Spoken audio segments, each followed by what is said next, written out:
मिसाइलें दागी गई हैं, लाखों इजरायली शेल्टर में हैं। इजरायली डिफेंस फोर्स की ओर से यह क्लियर कर दिया गया है, यानी अपने लोगों को बचाने की कवायद शुरू हो गई है। जनरल अनुज, बहुत जल्दी से सर इस बड़ी खबर पर, और मैं जनरल अनुज आपके पास आऊं। ये इस वक्त तस्वीरें हम आपको दिखा रहे हैं, अपने दर्शकों को दिखा रहे हैं, जिसमें आप देखें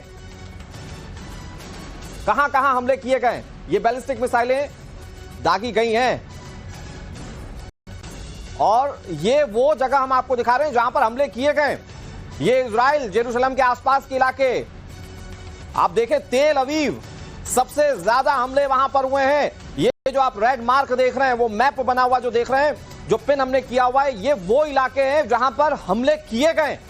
और इस वक्त का सबसे बड़ा अपडेट यह है कि यहां आयरन डोम को एक्टिव कर चुकी है इजरायली सेना। और जैसा कि हमारे दोनों सिक्योरिटी एक्सपर्ट बता रहे हैं कि अगर इजराइल ने न्यूक्लियर ताकत बनने से रोकने की ठानी ली है तो इस तरह के हमले झेलने होंगे।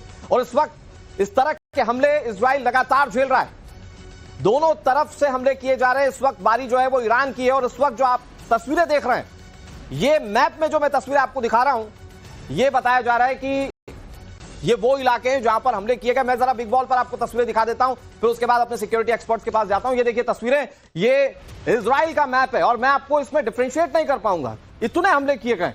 ये ईरान की ओर से हमले किए गए। जैसा कि हमारे सिक्योरिटी एक्सपर्ट बता रहे हैं कि ईरान हाइपरसोनिक मिसाइलों से लैस है, उसके पास ड्रोन्स की अच्छी खासी पावर है। और उससे कैसे हमला किया गया, चूंकि शुरुआत में जो मोडस ऑपरेंडी थी हमला करने की ईरान की, उसने ड्रोन्स में इंगेज रखा इजराइल को, और उसके बाद हाइपरसोनिक मिसाइलों से हमला किया गया। तो किस इलाकों में हमला किया गया, हालांकि इसमें जो आप देखेंगे ये तेल अवीव का इलाका, ये राजधानी का इलाका, और तेल अवीव के इलाकों में ही सबसे ज्यादा हमले किए गए। ये देखिए तस्वीरें, ये तेल अवीव के इलाकों में ही हमले किए गए। इसके अलावा छिटपुट अगर आप देखें तो जॉर्डन के पास वाले इलाके जो हैं, यहां पर हमले किए गए, इधर की तरफ हमले किए गए। थोड़ा ऊपर की तरफ आप जाएंगे, लेबनान की तरफ आप जाएंगे तो वहां पर देखेगा आपको कि वहां पर हमले किए गए। तो ये ईरान के हमले हैं। और इन ईरानी हमलों के बाद अब तैयारी जो है वो इजराइल की ओर से की जा रही है।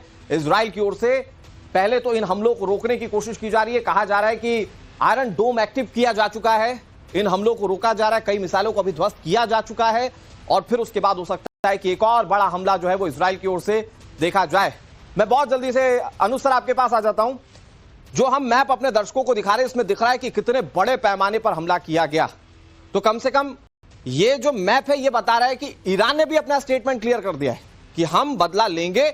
और जिस तरह से बदला ले रहे हैं वो सब कुछ इजराइल के मैप में सब कुछ लाल दिख रहा है।